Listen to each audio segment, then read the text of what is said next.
नमस्कार, वंदे भारत भारत तक देख रहे हैं आप। आपके साथ मैं हूं सांची त्यागी। आप देखना शुरू कर चुके हैं हमारा शो दुनिया वाले में आज बात अफगानिस्तान की।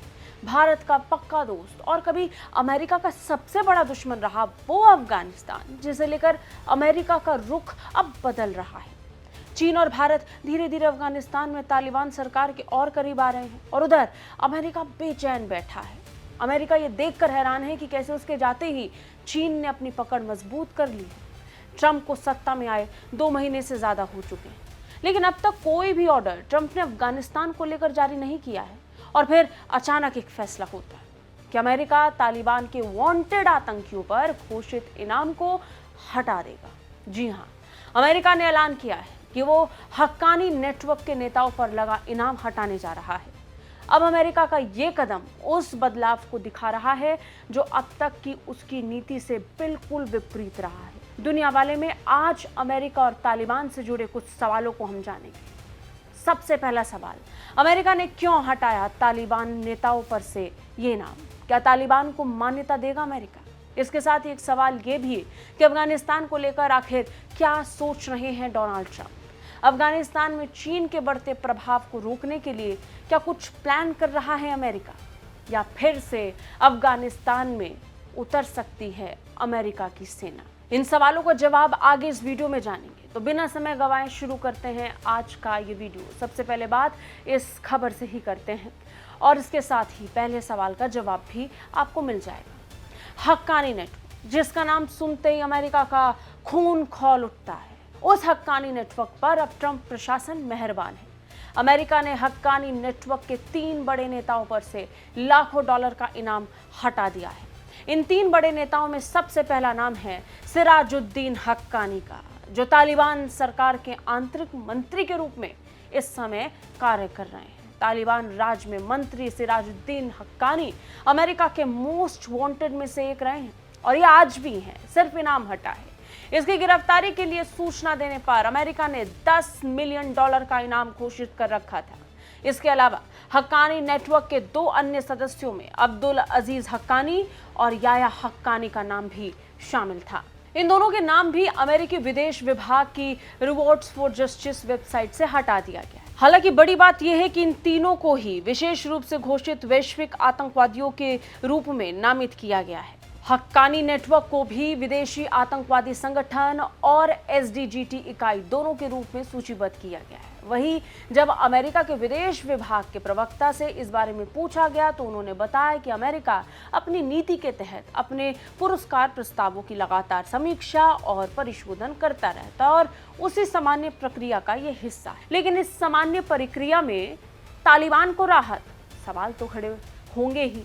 अब सवाल ये कि क्या अमेरिका तालिबान राज को मान्यता दे सकता है? क्या ये संभावनाएं हैं भी?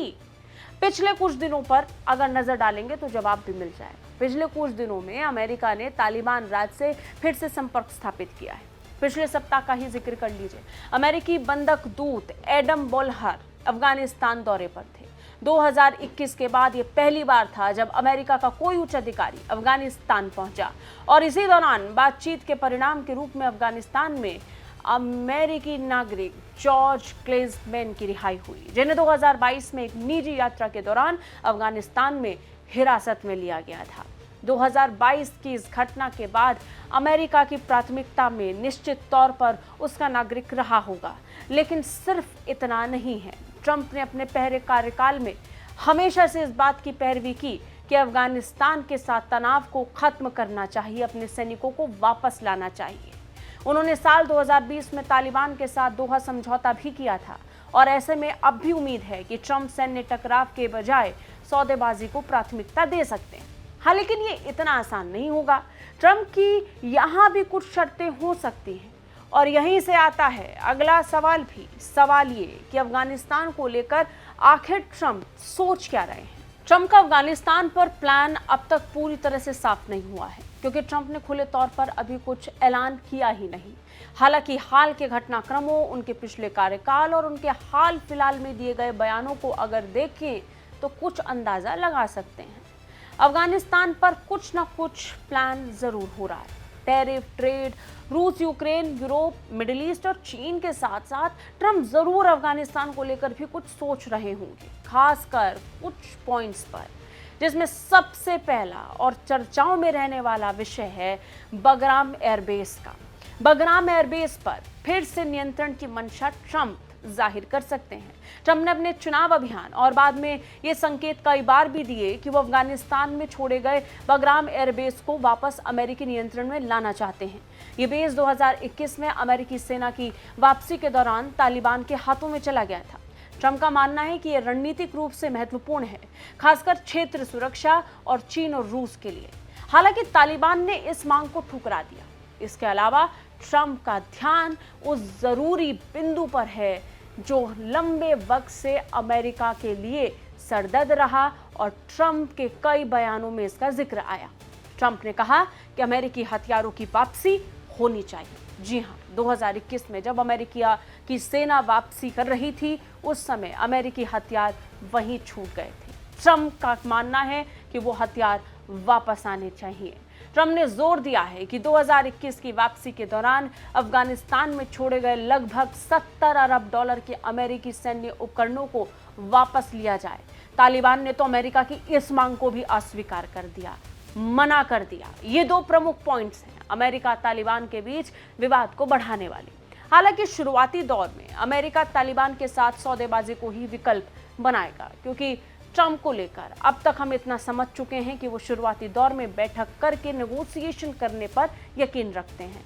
अगर ऐसा नहीं हुआ तो हम अफगानिस्तान में अमेरिका की वापसी भी देख सकते हैं। लेकिन जब तक ट्रंप हैं, अनुमान यही है कि ये ज़्यादा से ज़्यादा रणनीतिक स्तर पर या दबाव वाला ही हो सकता है, हथियार या सेना के बल पर नहीं।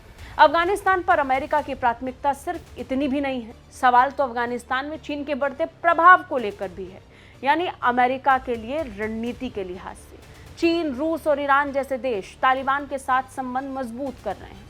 चीन ने अफगानिस्तान में निवेश शुरू किया है और रूस ने सुरक्षा सहयोग बढ़ाया है। चीन, रूस, भारत, ईरान ऐसे कई देश हैं जो अमेरिका के जाने के साथ ही तालिबान राज में, तालिबान सरकार के साथ करीब आ गए। 2021 में अफगानिस्तान से अमेरिकी सैनिकों की वापसी के बाद चीन ने वहां अपने प्रभाव को सबसे ज्यादा बढ़ाया। चीन ने तालिबान के साथ आर्थिक संबंध मजबूत किए, जैसे कि खनन सौदे। इसमें लिथियम और तांबा सबसे ऊपर है। इसके अलावा चीन की योजना बेल्ट एंड रोड इनिशिएटिव यानी BRI को लेकर के भी है।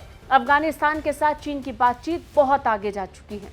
हाँ, ऐसा हो सकता है कि अमेरिका चीन के खिलाफ भारत, जापान और मध्य एशियाई देशों जैसे सहयोगियों के साथ मिलकर काम करे, ताकि अफगानिस्तान में चीन के एक छत्र प्रभाव को रोका जा सके। लेकिन अमेरिका के जाने के बाद 2021 से 2025 के बीच में बहुत ज़्यादा चीन ने प्रोग्रेस कर लिया है। चीन ने अच्छा खासा पैसा इस समय अफगानिस्तान में बहाया है।